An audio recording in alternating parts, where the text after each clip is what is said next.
Oke, mari kita sambung lagi kelanjutan dari novel Heavenly Demon. Masih membahas terkait dengan Maronisme ataupun Gereja Maron. Dahulu, awal-awal bencana, Sebastian mengungkapkan terkait dengan Alkitab yang telah ia temui. Ia menceritakan bahwa suatu saat nanti akan ada seseorang yang menyelamatkan seluruh dunia, yaitu Maron Dimitri, di mana Maron Dimitri sendiri adalah sosok penting yang melahirkan orang-orang berbakat di benua Salamander seperti Kilat Dimitri Chris, lalu Kevin Siblis Dimitri, Felix Scipionix, dan masih banyak lainnya.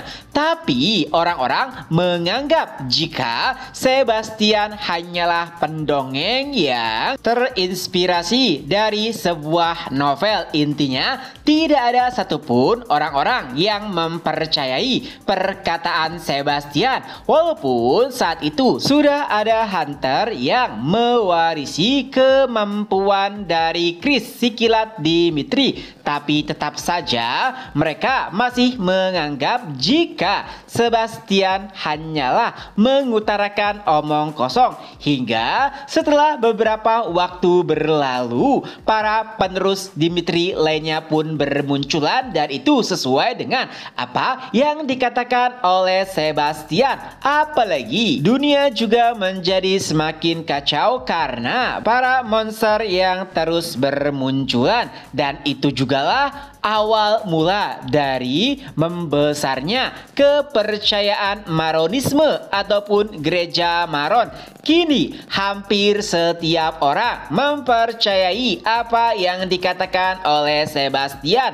Mereka juga meyakini bahwa suatu saat nanti Maron Dimitri akan hadir dan menyelamatkan mereka semua dari seluruh bencana yang ada. Sudah 30 tahun berlalu semenjak Sebastian mendapatkan Alkitab yang ditulis oleh Albert Henry, dan ajaran Maronisme telah menyebar di seluruh penjuru dunia. Saking banyaknya, bahkan kita bisa mengasumsikan dari seluruh rakyat Amerika, 1 di antara 5 adalah pengikut Gereja Maron. Tapi tentu saja orang-orang masih tidak terpuaskan dengan berita yang disampaikan oleh Sebastian, karena mereka masih belum tahu kapankah Maron Dimitri akan tiba dan menyelamatkan mereka semua. Itu juga yang menjadi kendala bagi Sebastian.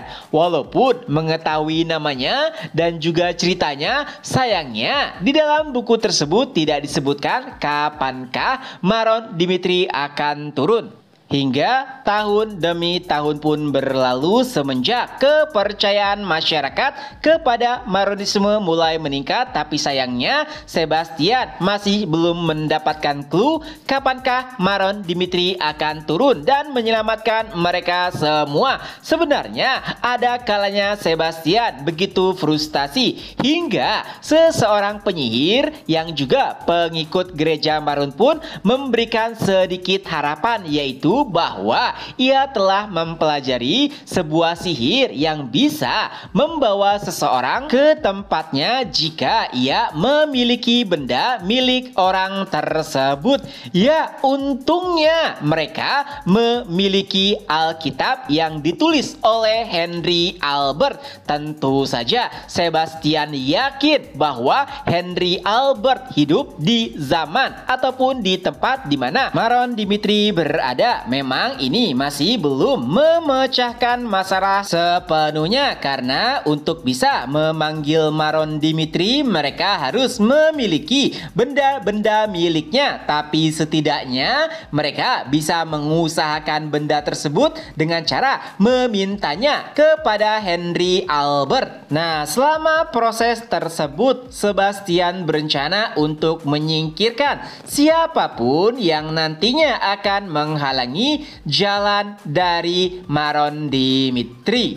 Karena selama proses pencarian Maron Dimitri ada banyak sekali para penipu yang menggunakan nama Dimitri untuk mendapatkan keuntungannya sendiri, termasuk Roman Dimitri, Roman dan juga Maron. Nama mereka memang hampir-hampir mirip, tapi Sebastian meyakini bahwa Maron dan Roman adalah orang yang berbeda dan kemungkinan besar Roman Dimitri akan menjadi penghalang bagi Maron Dimitri. Itulah kenapa Roman Dimitri harus disingkirkan. Begitu juga dengan penguasa Cina yang menganggap dirinya sebagai kaisar. Sebastian akan menyingkirkan mereka semua karena dunia ini hanya membutuhkan satu pemimpin ataupun satu kaisar saja, yaitu Maron Dimitri. Dan pertama-tama ia pun berencana untuk menyingkirkan Roman di dalam konferensi internasional, dan pada akhirnya hari itu pun tiba. Setiap pimpinan negara pun hadir untuk membahas nasib Korea dan juga Roman Dimitri yang telah melanggar peraturan internasional. Pertama, Presiden Rusia menyatakan jika ia sangat tidak setuju dengan tindakan Roman yang melanggar peraturan internasional, jadi dirinya harus diberikan hukuman.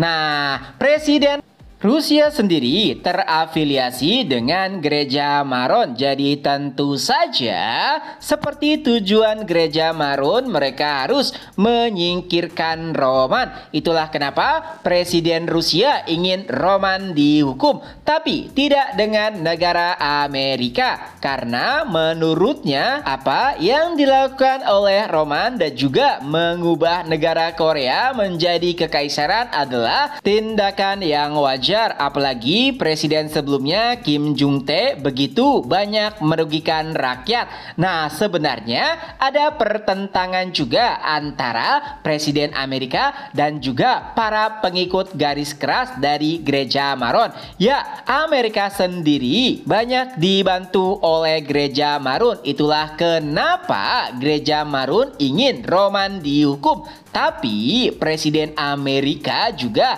tidak ingin bermusuhan dengan Roman, mengingat Roman telah menyelesaikan krisis di Amerika. Tapi ia juga tidak bisa membantu lebih jauh jika negara-negara lainnya setuju untuk memberikan hukuman kepada Korea ataupun Roman Dimitri. Nah, sayangnya saat itu beberapa negara besar lebih setuju untuk menjatuhkan hukuman kepada Roman Dimitri. Lalu pimpinan negara Brazil pun bertanya kepada pimpinan Tiongkok terkait dengan pendapatnya. Nah, sebenarnya ada banyak pimpinan negara yang tidak menyukai pimpinan Tiongkok karena melabeli dirinya sebagai kaisar. Tapi tidak bisa dipungkiri pula, Tiongkok merupakan salah satu negara dengan kekuatan terbesar, yang artinya pendapatnya bisa sangat mempengaruhi keputusan pada pertemuan kali ini. Nah, tentu saja sebagian besar kepala negara berharap jika pimpinan Tiongkok setuju untuk memberikan hukuman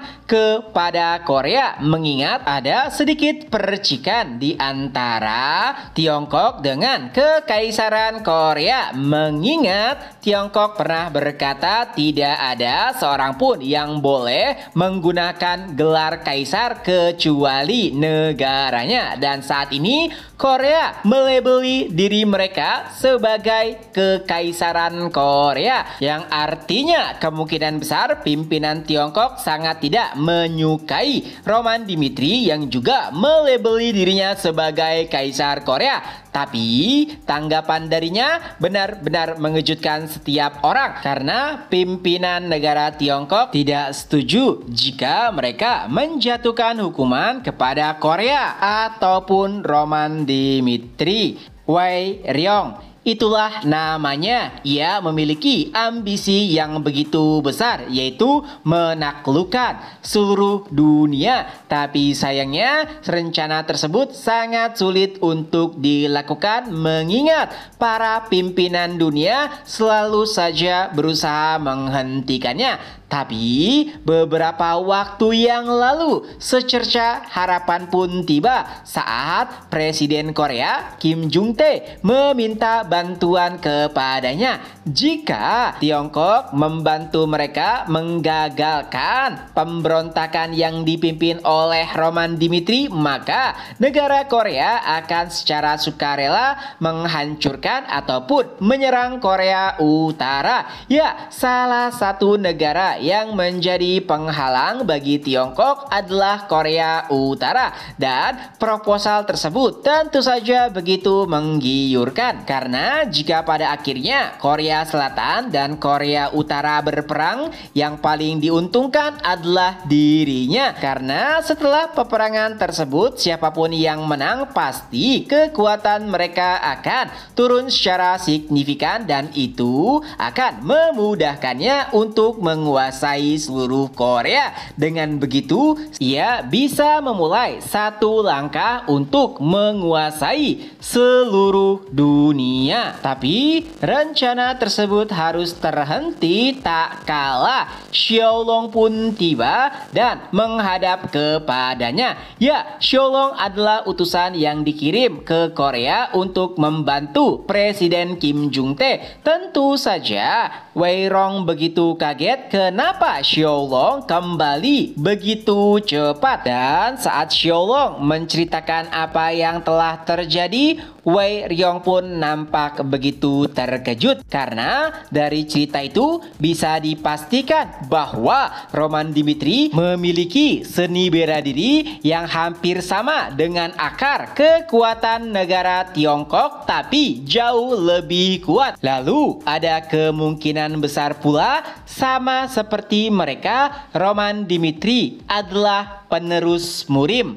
Dengan itu pula chapter pun berakhir. Nah, itulah kelanjutan dari novel Heavenly Demon. Semoga terhibur. Ketemu lagi di next video. Bye bye.